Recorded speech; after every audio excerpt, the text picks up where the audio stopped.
On vient de finir Citadel. Est-ce qu'on peut dire que c'est une bonne série? On en parle tout de suite.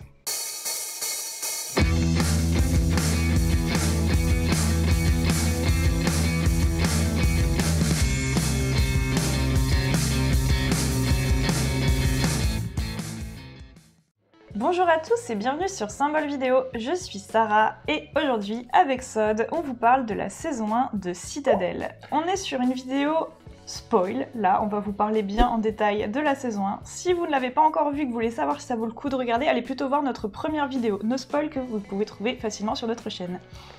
Salut à tous, c'est un plaisir de vous retrouver, toujours d'être là avec vous, c'est incroyable. Alors, on va évoquer rapidement les points dont on avait parlé sur la vidéo No Spoil, rapidement, parce que c'est important de faire un petit récap.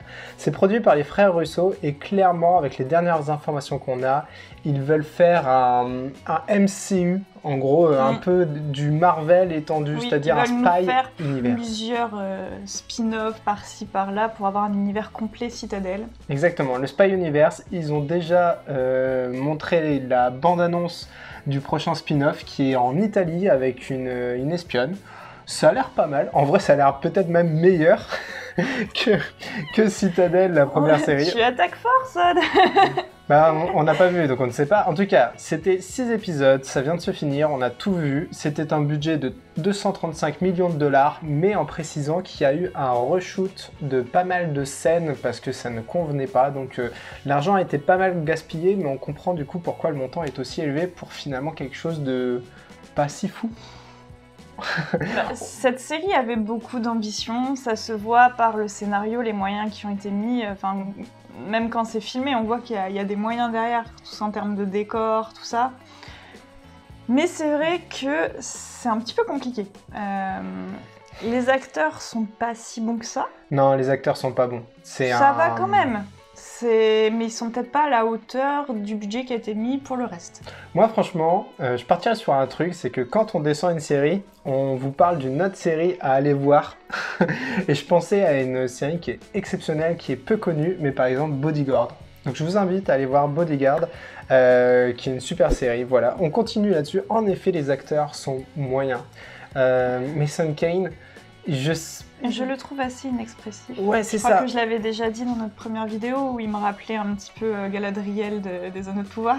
Après, il a quelques scènes où il joue avec son visage, où il y a pas mal d'expressions, mais il y a tellement peu de scènes comme ça où à chaque fois il fait le mec mystérieux. En fait, ça me gêne pas qu'il ait cette expression un peu inexpressive dans les scènes, dans les flashbacks où c'est le super espion parce qu'il est forcément obligé d'être froid. Sauf qu'il a exactement la même tête dans toutes les scènes où il n'a pas encore la mémoire du super espion. Et que du coup il est censé être un mec lambda avec une famille lambda.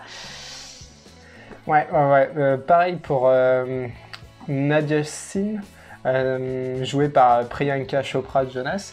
Bravo. J'essaye de dire correctement les noms. Pas foufou. Alors je sais pas si ça vient de l'acteur, si ça vient de la personne qui gère les acteurs sur le plateau. Elle m'a moins gênée que Richard Ramadan. Bah, ça fait très poupée en fait, comme Mason Kane qui fait très Playmobil, inexpressif, qui va être là pour jouer son rôle. On a Nadia Singh qui est très poupée et qui, au niveau des expressions, c'est pas foufou. Enfin voilà, en tout cas, acteur moyen, on l'avait pressenti au début, finalement pour nous c'est resté le cas jusqu'à la fin. Je trouve que les acteurs secondaires sont mieux. Par exemple Bernard, je trouve qu'il est beaucoup en même temps c'est Bernard. Non, joué par Stanley Tucci, super acteur qu'on avait déjà vu dans pas mal de films plutôt que mais de même séries. La méchante Dahlia, qui est jouée par Leslie Manville, je trouve qu'elle est beaucoup plus expressive et qu'elle est très bien méchante. On la voit moins, du coup on la voit pas beaucoup. Il y a plus de scènes qui la mettent à l'honneur. Enfin, c'est toujours important quand on a soit une psychopathe, soit vraiment une méchante. Si tu veux, moi ce que j'aime avec elle, c'est que quand il y a un plan avec elle, elle prend toute la place, tu vois. C'est vrai. C'est direct, c'est son plan. Elle a cette présence dans le plan.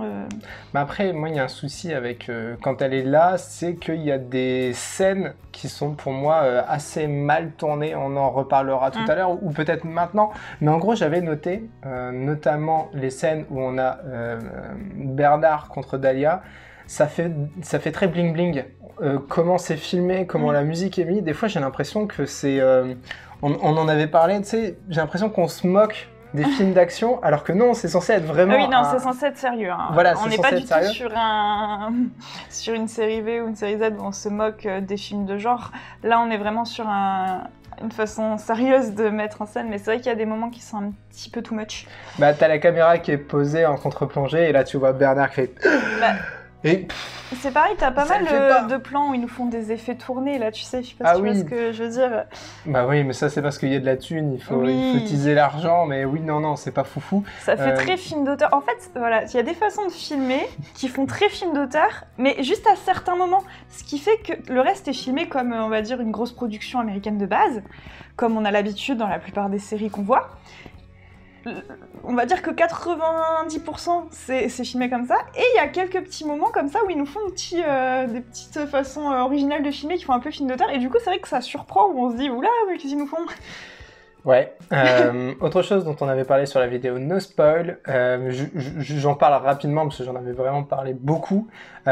Je me demandais comment Citadel tenait financièrement, parce que c'est pas une œuvre de charité et elle peut pas faire des appels aux dons parce que c'est l'organisation secrète en elle-même. Voilà, c'est une organisation secrète qui les finance. Et ça, pour moi, c'est un vrai problème. Ça me sort totalement de la série parce que ça fait très bisounours. J'en avais parlé longuement dans la vidéo No Spoil, je vous invite à la voir.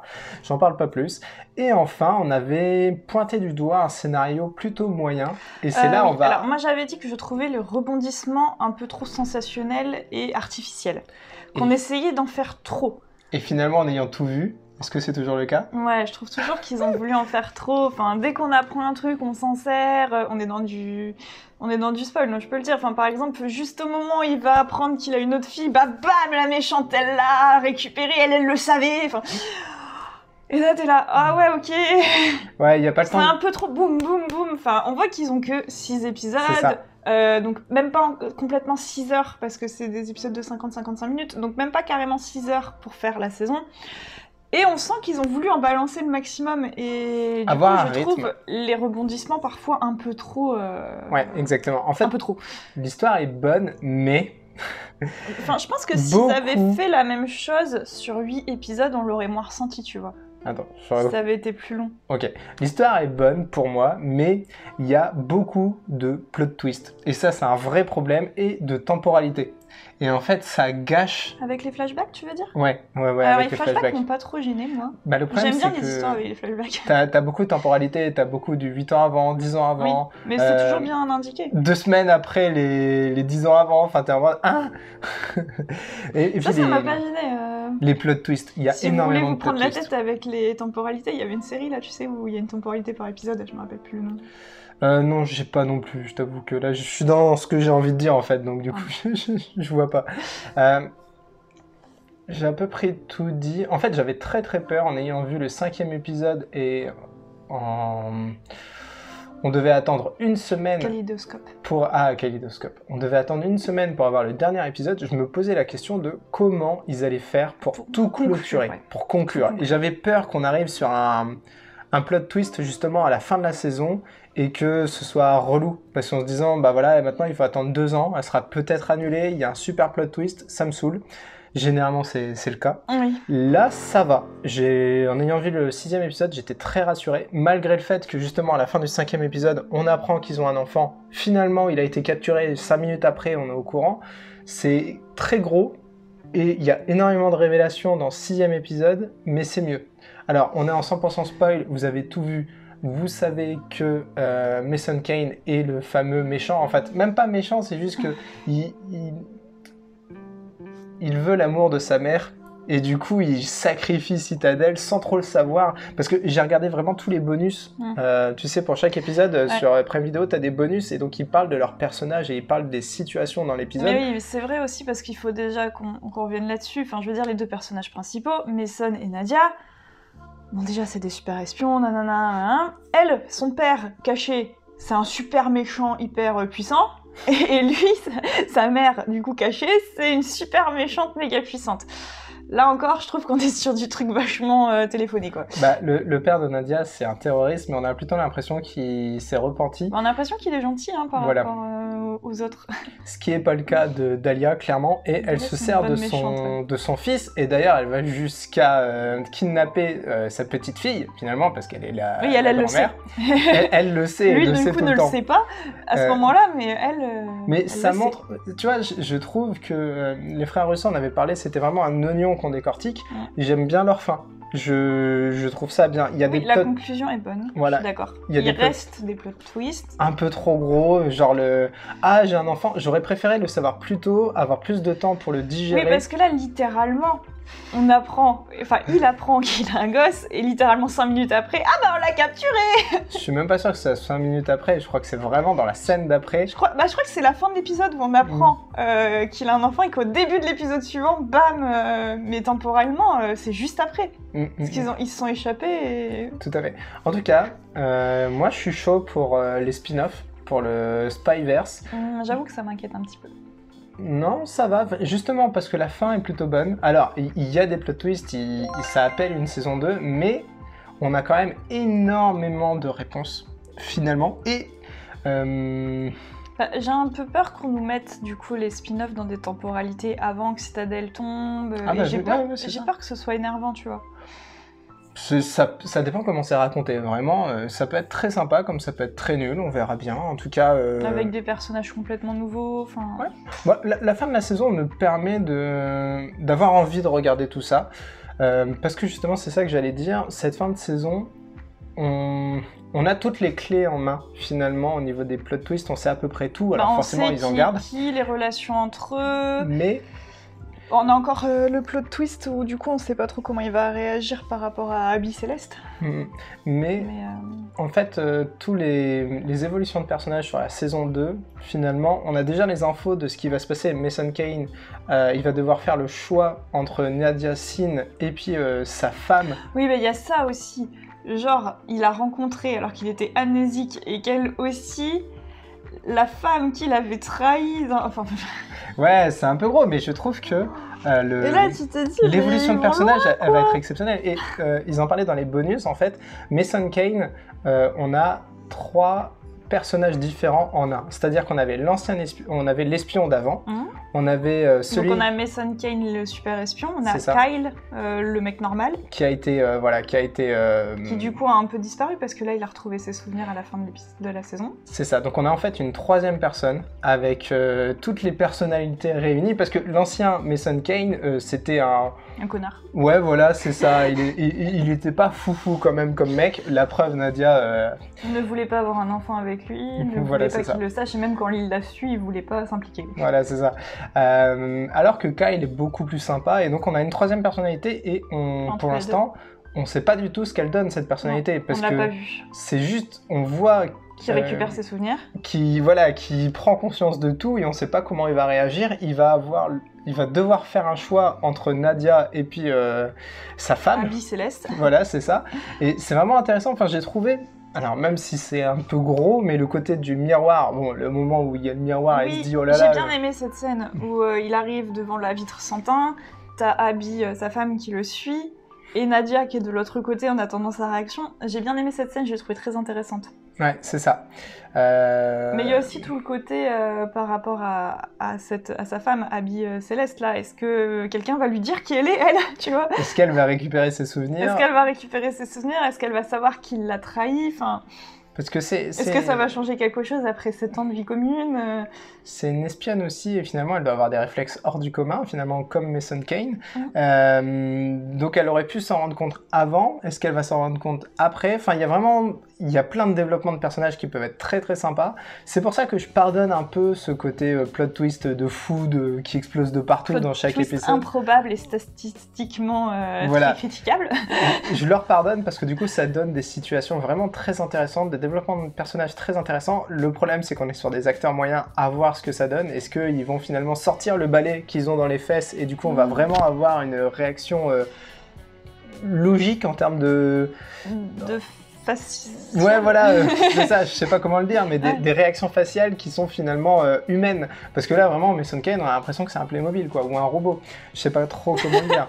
Non, mais c'est bête, mais c'est important de le souligner. Un Playmobil. J'ai tout dit. Après, je sais pas si tu voulais parler de la bataille entre Citadel et Manticore. Bon, Elle est pas folle, enfin... Ouais, elle est pas folle parce que c'est vraiment C'est Dahlia. vraiment... Je dirais que c'est vraiment en arrière-plan. Ouais, mais t'as quand même... ce combat entre les deux. T'as quand même Dahlia à la fin, dans l'épisode 6, qui va essayer de dire à son fils, viens, rejoins le côté obscur. C'est même pas ça finalement, parce qu'elle dit finalement, on est les gentils chez Manticore. Parce que Citadel c'était vraiment des méchants. On n'a pas encore totalement des infos sur ce qu'a fait Citadel, on sait juste... Elle dit ça, mais elle a trahi aussi son fils en trahissant Citadel. Ouais, Parce qu'elle aurait pu essayer de le retrouver une fois qu'il avait plus de mémoire et tout, tu vois. Ouais, c'est le cas. Ou d'essayer de faire qu'il soit en sécurité au moment où elle détruit Citadel, tu vois, pour le protéger. Ouais, mais elle en a rien à faire, elle veut juste l'utiliser. C'est pour ça qu'on se rend compte que c'est vraiment... Je peux pas la faire passer pour une gentille, du coup, elle en a rien à faire de son fils, elle en a rien à faire de sa petite fille. Non, mais t'as toujours le côté du méchant qui va expliquer son point de vue et qui va dire bien aimé pourquoi... qu'on la rende un peu plus humaine. Parce qu'il y a des moments où ils essaient de nous la rendre un peu plus humaine, quand elle va parler de la façon dont son mari est mort, tout ça. Mais du coup, c'est pas cohérent. Parce qu'elle te dit je suis devenue comme ça parce que mon mari il est mort dans un incendie, t'étais à côté, je t'ai sauvé, puis après elle le trahit. Et puis de source sûre, elle sait que ça vient de Citadel, que le père de Mason Kane est mort à cause de Citadel. Donc c'est aussi beaucoup d'interrogations qu'on aura beaucoup de révélations qu'on aura dans la saison 2.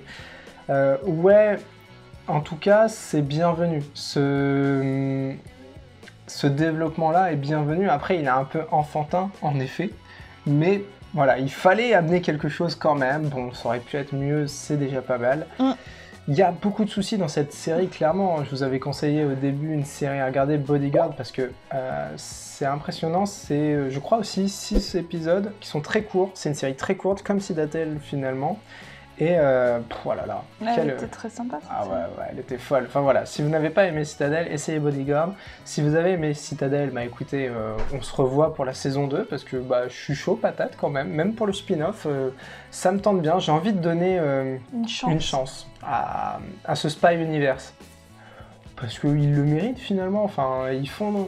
je suis moins... Ouais, mais quand tu vois une série, c'est un peu le problème qu'on a tout le temps. Parce que même Marvel, tu vois, je trouve qu'ils sont allés trop loin dans l'univers. Il y en a trop dans tous les sens. Donc là, tu me dis, on va créer un Spy Univers. Je me dis, oui, ils veulent faire du fric. Et on va encore se retrouver avec un truc ou... Enfin, tu vois ce que je veux dire? Alors, l'objectif, c'est en effet de faire de l'argent, mais derrière, ceux qui créent les séries, ceux qui, derrière, sont les acteurs, etc. Et je pense qu'il n'y a pas qu'une logique de thunes, il y a aussi le fait qu'ils kiffent leur métier, ils ont envie de faire une série qui est exceptionnelle. Je te dis pas qu'ils prennent pas du plaisir à le faire. Enfin, moi, ça me fait penser à Obi-Wan Kenobi. J'ai vu le reportage sur Obi-Wan Kenobi. Ça transpire la passion, même s'ils ont raté. Ça transpire la passion, mais on le ressent pas forcément dans l'objet final qu'on a avec la série. Ah, ils ont fait beaucoup d'erreurs, mais je trouve que Citadel, justement, fait aussi beaucoup d'erreurs. Mais derrière, il faut pas oublier qu'on a des personnes qui ont énormément de passion dans le domaine, dans le métier, qui ont fait tout ce qu'ils pouvaient pour faire en sorte que la série soit exceptionnelle. Je parle de Citadel, mais c'était aussi le cas de... Oui, on est au-dessus du niveau d'Obi-Wan Kenobi quand même, parce que Obi-Wan Kenobi, à la fin, quand on le regardait, il y avait des moments tellement improbables qu'on rigolait, quoi. Là, on n'en est pas à ce point-là. Il y a quelques moments quand même qui sont un peu gênants, mais qui sortent de la série. Mais oui, mais pas au point où t'avais l'impression que les Stormtroopers, ils étaient si peu nombreux qu'ils allaient faire un pique-nique au lieu d'attaquer. Ouais. Bah après, Citadel, j'ai l'impression qu'il y a aussi beaucoup de fond vert. Ça a été tourné, il me semble, dans peu d'endroits. Donc ils étaient assez limités et des fois, tu le ressens. Enfin, voilà. J'ai pas trop bossé ce sujet-là, donc je vais pas trop m'avancer. C'est-à-dire que les scènes, il y a moins de scènes extérieures. C'est ça. Il y a beaucoup de scènes intérieures, plus que... Exactement. Après, moi, ça m'a pas gêné, je trouve que c'est bien équilibré à ce niveau-là. Ouais. On le ressent pas. On va s'arrêter là. Merci d'avoir regardé jusqu'au bout, c'est toujours un plaisir. Nous aussi, ça transpire la passion finalement, sinon on ne ferait pas ça. Parce que pour l'instant, avec moins de 500 abonnés, on n'est pas payé. Hein, vous vous imaginez bien, depuis plus d'1 an. Mais en fait, ça nous fait surkiffer de faire ça, de vous parler de séries. D'avoir votre avis, du coup, sur les séries, pouvoir en discuter. C'est ça, c'est presque un métier. Finalement, on se donne les moyens de faire de la qualité et c'est un plaisir total de continuer à vous parler séries. En tout cas, n'hésitez pas à commenter, à vous abonner comme d'habitude. On vous dit à la prochaine. On a une vidéo no spoil de Citadel, allez la voir si vous voulez compléter notre avis. Allez, on vous dit à bientôt.